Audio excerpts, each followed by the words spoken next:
కేసీఆర్పై అనర్హత వేటేయాలి, వీలైతే ఆ పార్టీ గుర్తింపును రద్దు చేయాలి, ఫోన్ ట్యాపింగ్తో ప్రతిపక్షాలపై సైబర్ దాడి, రాధాకిషన్ వాంగ్మూలమే ఇందుకు నిదర్శనం. కేసీఆర్ని ఇంకా ఎందుకు అరెస్ట్ చేయట్లే? బీజేపీ జాతీయ ప్రధాన కార్యదర్శి బండి సంజయ్. ఫోన్ ట్యాపింగ్లో బీఆర్ఎస్ అధినేత మాజీ సీఎం కేసీఆర్ పాత్ర ఉన్నట్లు స్పష్టమైన ఆధారాలు ఉన్నప్పటికీ అన్న సంజయ్ అన్న హరీష్ రావు పేరు కూడా ఉన్నది, హరీష్ రావు కూడా ఉన్నది. మాజీ సీఎం కేసీఆర్ పాత్ర ఉన్నట్లు స్పష్టమైన ఆధారాలు ఉన్నప్పటికీ కాంగ్రెస్ ప్రభుత్వం ఆయనను ఎందుకు అరెస్ట్ చేయట్లేదని బీజేపీ జాతీయ ప్రధాన కార్యదర్శి ఎంపీ బండి సంజయ్ ప్రశ్నించారు. బీఆర్ఎస్ హయాంలో ప్రతిపక్షాలపై సైబర్ దాడి జరిగిందని విమర్శించారు. తక్షణమే కేసీఆర్ను అరెస్ట్ చేసి విచారణ చేపట్టాలని ప్రభుత్వానికి విజ్ఞప్తి చేశారు. ఇది ముమ్మాటికి రాజ్యాంగ ద్రోహమే, ప్రజాస్వామ్యాన్ని కూని చేయడమే. కేసీఆర్ లాంటి దుర్మార్గులు ఎమ్మెల్యేగానే కాదు, భవిష్యత్తులో రాజ్యాంగబద్ధంగా ఏ పదవి చేపట్టడానికి అర్హులు కాదు.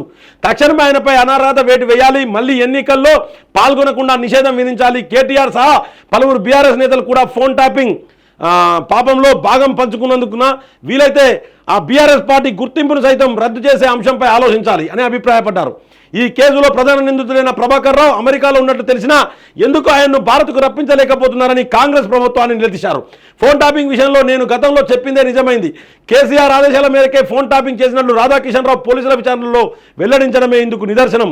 ముఖ్యంగా బీజేపీపై దాడి కోసమే ఫోన్ ట్యాపింగ్ను ఉపయోగించుకున్నట్లు అర్థమవుతుందని పేర్కొన్నారు.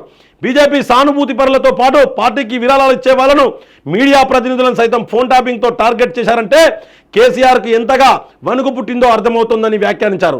లిక్కర్ కేసులో అడ్డంగా దొరికిన బిడ్డను కాపాడుకునేందుకే ఎమ్మెల్యేల కొనుగోలు అంశాన్ని సృష్టించారని ఓ ప్రకటనలో స్పష్టం చేశారు. చూసిర్రా? అరే సిగ్గులేని ఎదవా కేసీఆర్, నీ బతుకు బస్టాండ్ కాబోతా అంటే చూసుకోయ్యను, నీ బతుకు బస్టాండ్. నాకు తెలిసి రాత్రిలో వాడు 2 ఫుల్ బాటిల్ వీకుంటాడు. ఇంకో గంట వరకు వానికి హార్ట్ స్ట్రోక్ వచ్చినా ఆశ్చర్యం లేదు. ఇవాళ సాయంత్రం వరకు వీళ్ళని అరెస్ట్ చేస్తారు. అరెస్ట్ చేయకపోతే కాంగ్రెస్కు చెడ్డ పేరు వచ్చే అవకాశాలు ఉన్నాయి. కాబట్టి ఖచ్చితంగా ఇవాళ సాయంత్రం వరకే హరీష్ రావును కేసీఆర్ను లిఫ్ట్ చేస్తారు. ఇక వీళ్ళు కౌంటింగ్ ఉండరు.